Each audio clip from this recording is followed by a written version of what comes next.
Hello, this is Joe Yuhan here to show you guys the quad plus hip stretch. This is an excellent stretch to go after both the quad and the hip flexor while protecting the low back.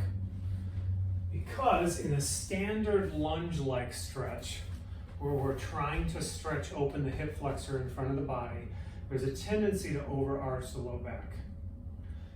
What we're going to do is we're going to do a stretch that helps really lock in that low back into a neutral position so that we don't overarch it and thus either stress out or potentially even hurt our low back.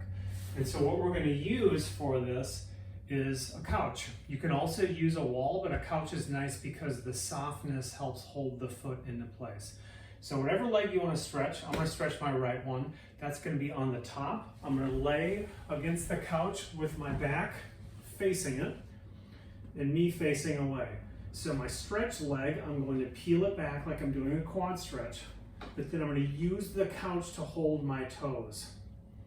That holds the foot in place, and how we then really cinch this stretch up is I hug and pull this bottom leg up. So what that does is it winds the system. Flexion on the left really winds and challenges my extension of the stretching of my hip flexor on the right. So you can hold here and hang out. The other thing we're going to try to do, you can actually use your glute to try to really accentuate that stretch further with the goal of getting your thigh at least parallel to your trunk. So you're here, you can occasionally bump this foot up even more and just continue to wind the system.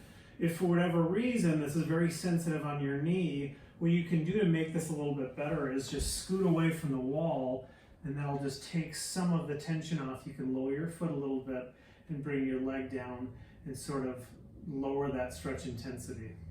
But this is a great prolonged hold stretch, 30, 60 seconds, or even 2 minutes or more hanging out here to stretch open that system.